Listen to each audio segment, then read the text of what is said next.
Oui, ben, comme j'ai pour habitude de le dire, après mes recherches, il se peut que la richesse d'un pays est égale à la somme des richesses de ses habitants.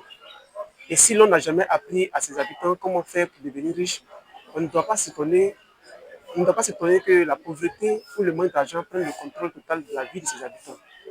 Alors, comment faire face à cette situation dramatique? Bon, je peux affirmer sans me tromper que la Banque mondiale ne saura jamais éradiquer ce mal. Oui, la pauvreté est contre nature. La pauvreté est un mal par excellence. La pauvreté est une maladie comme toute autre. La pauvreté est pire que le sida dans le monde entier. La pauvreté tue à petit feu. Elle ronge l'homme. Elle le dépouille de toute valeur humaine vis-à-vis de ses semblables. Souvenez-vous de cette parole, souvenez-vous de cette parole du génie de l'acier, André Carnegie.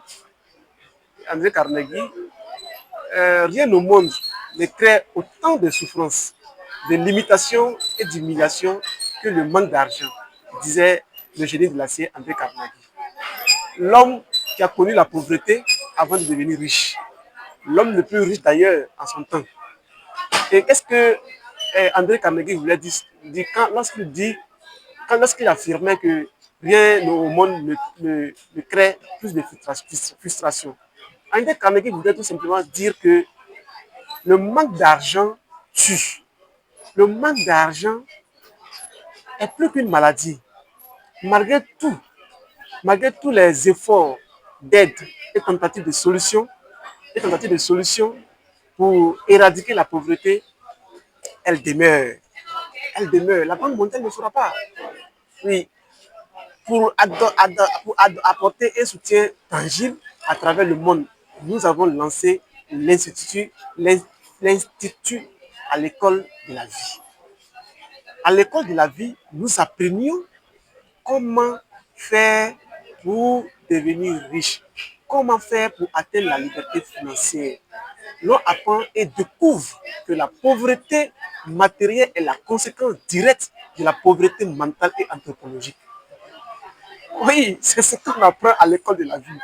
La pauvreté matérielle est la conséquence directe de la pauvreté mentale et anthropologique. Parce que la pauvreté matérielle est liée ici, c'est la conséquence de ce qui se passe dans ta tête. Comme le disait Napoléon Hill, réfléchir et devenir riche. C'est à travers la réflexion, à travers ce qui se passe dans notre tête. Nous sommes le résultat de ce qui se passe dans notre tête. Nous sommes le résultat de ce à quoi on pense. Alors, comment réussir à combattre efficacement la pauvreté mentale? Et c'est quoi également aussi la pauvreté mentale? Pour guérir de la pauvreté mentale, il faut changer de paradigme. Je vous entends dire que c'est quoi un paradigme? Un paradigme, c'est tout simplement un ensemble de dispositifs comportementaux habituels. Vous m'avez compris? C'est un paradigme, c'est un système de pensée, un programme mental qui détient presque le contrôle exclusif de nos comportements habituels. Et c'est ça que nous devons changer. C'est ce comportement habituel-là que nous devons changer. Nous devons adopter le comportement des riches. Nous devons adopter le comportement des personnes qui sont passées de la pauvreté à la richesse. C'est possible. Tel, tel on pense, tel on devient. Retenez ça. Tel on pense, tel on devient. Tel que tu penses, tu deviendras ce à quoi tu penses. Tu es le résultat de tes pensées. L'être humain est le résultat de ses pensées. Donc, pour changer de paradigme, il existe deux méthodes essentielles pour changer de paradigme. La répétition constante des idées, la répétition constante des idées contraires au comportement habituel. La répétition constante des nouvelles idées aux idées contraires. C'est-à-dire quoi?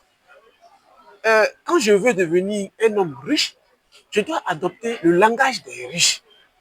Ok? Alors, quand je parle de répétition constante des idées dominantes, cela voudrait dire quoi? Souvenez-vous, quand vous étiez au CPE, comment avez-vous appris à lire? Comment avez-vous appris à écrire? C'est bien par la répétition. Et donc, l'une des premières méthodes pour changer de paradigme, c'est la répétition de nouvelles idées, la répétition des affirmations positives. Et c'est ça, le subconscient va capter cette substance qui sera créée entre la foi et cette répétition habituelle, cette répétition des idées que vous allez faire. Cette répétition, lorsque la foi et la répétition de ces idées vont se rencontrer, cela va créer une substance qui sera captée par le subconscient qui va agir directement sur votre subconscient comme une prière. Et ça aura une influence sur votre personne. Donc, pour changer de paradigme, pour changer de comportement habituel, il faut se doter de nouvelles affirmations positives, de nouvelles idées. Et tu vas faire un travail pédagogique et un travail répétitif. La répétition de ces idées-là, constamment, elles finiront à devenir des idées dominantes et elles deviendront et tu deviendras ce à quoi tu penses. Ok? Donc, le deuxième point, c'est l'expérience personnelle émotive. L'expérience personnelle émotionnelle. C'est ça les deux points essentiels. La répétition des affirmations positives et l'expérience personnelle émotionnelle. Ce sont ces deux éléments qui vont te permettre de changer ton paradigme et ce sont ces deux éléments qui vont te conduire à devenir un être exceptionnel de sa période et de sa génération.